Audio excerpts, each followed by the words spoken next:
Welcome to this week's episode of Clarksville's Conversation.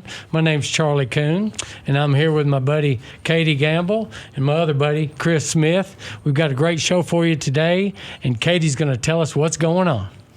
Well, I'm excited to have my friend, Dr. Jennifer Cornell, join us today. She is a dentist here in Clarksville who's done a lot of, who treats a lot of sleep issues in adults, which has led to her researching a lot of airway disorders in children. So we're going to kind of talk about that today and bring kind of some awareness to some of those issues. And hey, there might be a parent out there that goes, hey, you know what? My kid does that too, right? Right, exactly. So first, I guess just tell me how this became something you thought, oh, I need to learn more about that. Okay, well, first, thanks for having me. Thank you for Exciting to coming. be here. I started in 2012 with an interest in learning more about how dentists can treat sleep-disordered breathing. So as I went along my journey in treating adults, I also had a son, and I noticed that he snored quite a bit. And I know he's not supposed to stay in the bed with us, but he's our only son. So he spent many a night in our bed with us, which my husband doesn't snore, but our son snored. So he also had issues with food consistencies. He would grind his teeth. So as that became more concerning to me, I also started learning more about how the airway develops and how some of our kiddos could be helped at a younger age so that as they became adults, they didn't necessarily have the same type of sleep disordered breathing that they would as an adult. So that's kind of how I got into learning more and more about just the development of the airway. So I know is grinding teeth like an airway issue? It could be. Because my son grinds his teeth really bad. It could be. It's still a controversial topic in dentistry, like what came first, the chicken or the egg? Did the airway issue cause the bruxism, or did the bruxism, is that there because of stress or just something that their neurological capacity is working out from the day? But there are more and more studies that are coming out that the bruxism could be an airway issue. And if it is a sign that there's an airway issue, then that should be addressed first, because if you don't, then at what cost are you going to hope that your child grows out of that bruxism? So it should be at least looked into.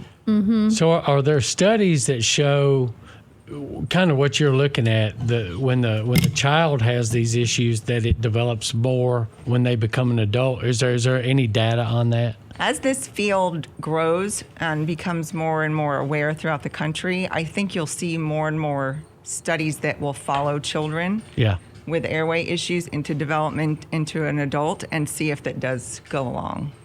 So before we came on, Charlie, Chris, her and I were talking about how, back when we were young, there was this big push to take out your tonsils. And then that kind of stopped. Kind of tell them kind of what you were telling me, because I found that very interesting. So I related it more to my parents. So I would say more their generation, where if you ask, my parents are in their 70s, if you ask them, they're like, oh yeah, every kid got their tonsils and adenoids out. It was just something you did. Well, then I believe that the reason that stopped is there could be a potential for life-threatening post-op complications, especially when after healing the scabs come off, or immediately after the surgery, there's lots of bleeding.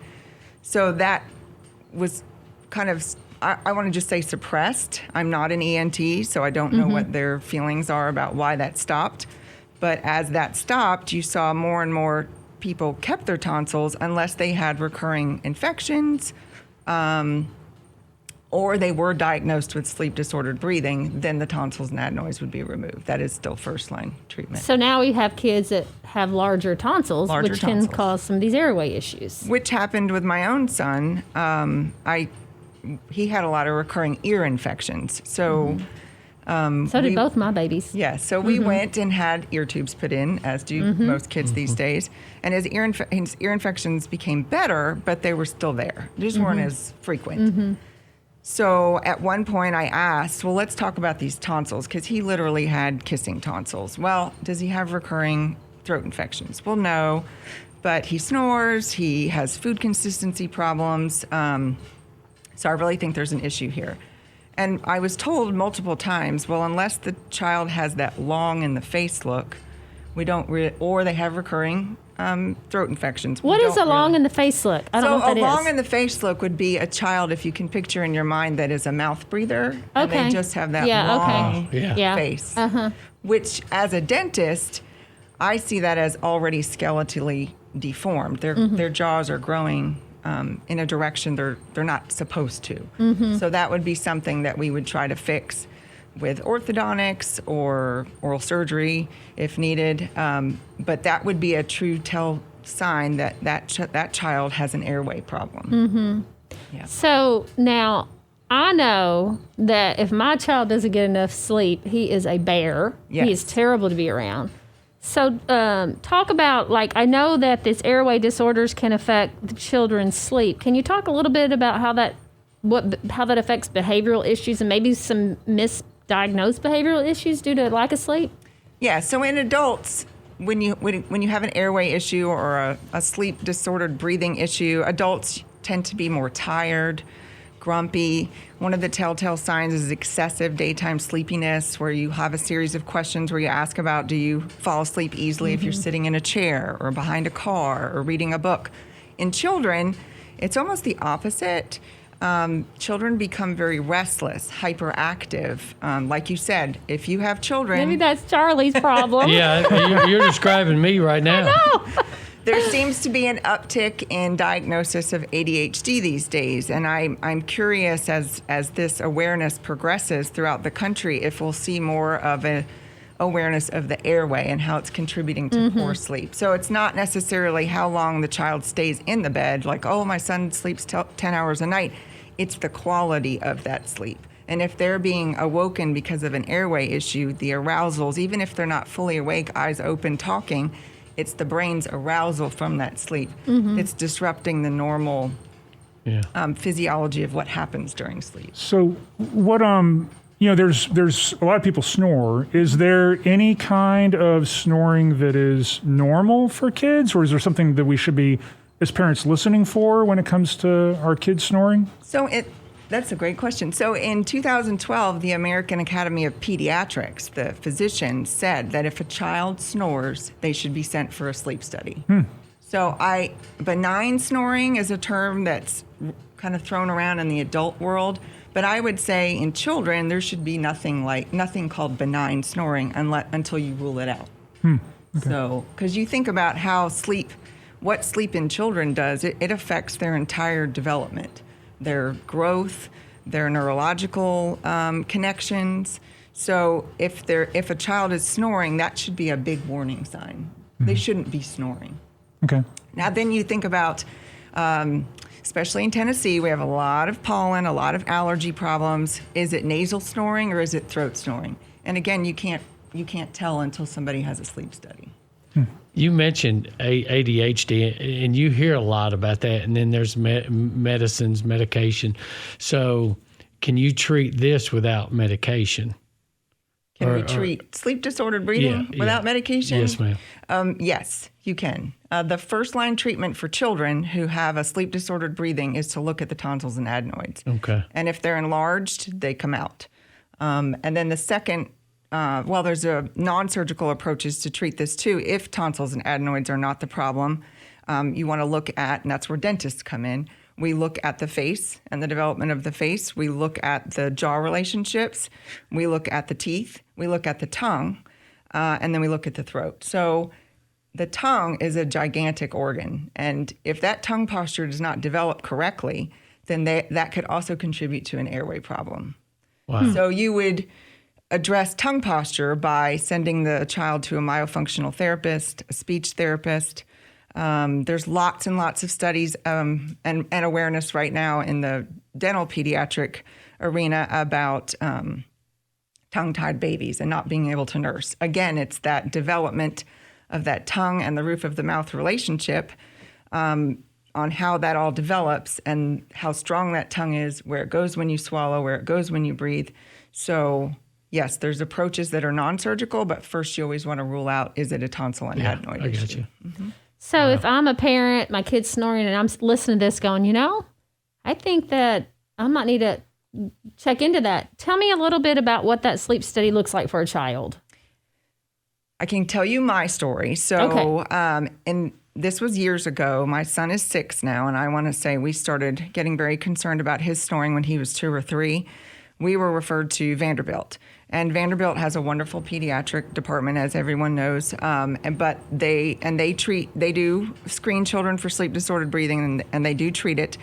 But the waiting list there, because there was nobody else in the area that would test children, was very long. And then, of course, traveling from Clarksville, one of the parents has to stay overnight. So it's a scheduling problem. Now there are a few sleep centers here in town that will test children.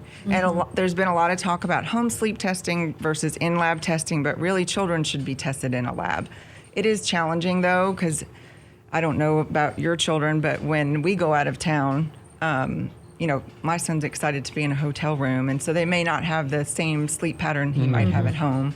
But I think they do the best they can to make it a very cozy environment for the child and tell you to bring their favorite blanket or stuffed animal.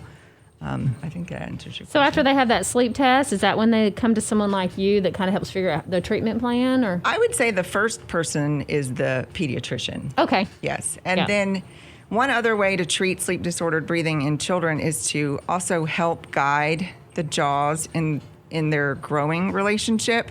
And there's something called interceptive ortho. So usually if we see severe malocclusion in a child, the orthodontists want to see those children at age 7. But what we're talking about is between the ages of 2 and 8. So as a general dentist or even as pediatric dentists, we're looking at all those things that I listed. And if we see something that's of concern, we should refer that to the right person. We don't have an interceptive orthodontist yet or someone that does that treatment, but basically that's using either habit appliances or putting them into removable appliances that help guide the development of their jaw growth so that it's ideal. it's so interesting how the human body is just so interconnected to so many different things that we just don't even think of. Right. Right? Yeah, for sure. And you mentioned appliances, and I know Katie will say I act like a child, but when I got my braces in, I don't remember the letters, but I had a palate expander. Yes. So is it something like that, or is there kind of, what does that appliance look That like? can be one of the devices used, and that's a very important note as well, because the roof of the mouth is actually the floor of your nose. So our bodies, when we breathe, want to breathe through your nose. The most healthiest breathing is nasal breathing, because you think about what your nose is supposed to do. So if the floor of your nose is not fully developed right, that's going to make nasal breathing more challenging for your body. Thus, you're going to become more of a mouth breather. And then there you go again, all the development goes awry. So it's hard to fix it later. But yes, I too had a palate expander. I still remember that thing. Yeah, it was Pineapple wonderful. used to wrap around it, and you'd cry because you couldn't get it off. Oh, yeah. I also had the headgear. Oh, I bet you were cool. Yeah, I guarantee she was. My dad's dentist. He's going to be retiring this April, and I think I was his guinea pig. I had every cotton pick and Yeah. orthodontic appliance in Oh, my that's mouth. So, awesome. yes. Yeah. Talking about this has me all obsessing now about, am I breathing through my nose, I through know. my mouth? What does my Right. palate I did the feel same like? Is my thing. palate, yeah. I'd close my mouth while she was talking, try to breathe. Thinking about it. Well, I do know that there's some parent out there hearing this that is probably thinking, oh, I didn't think that snoring was that big of a deal. So your advice to them is go see your pediatrician and then start down that path. I would, and I don't know all the pediatricians in town, so I'm always happy to look at a child and see if there's any dental signs or symptoms that I see that would be alarming that may further that discussion with a pediatrician. We have a really great visual checklist that we use that we get the parent involved with, such as, does your child do this? Or do they snore? Do they wet the bed? Do they sleepwalk? Do they have night terrors? And so once the mom or dad checks all those boxes, then we have a good discussion about what I might see while I'm doing the exam and what their concerns are. And then that helps me form a letter to the pediatrician to have a more in-depth conversation of what could be the problem. So tell our audience then how they could reach you. So to reach me, I own Back to Basics Dentistry. We are out across the river, Highway 4813, right next to Food Lion. And our phone number is 931-645-8000. Dr. Jennifer Cornell, Awesome. thank you for joining us today. This has been very interesting. Yeah, thanks. Thanks for having me. I learned something new today. Thank you. Thanks, Jennifer. Thanks.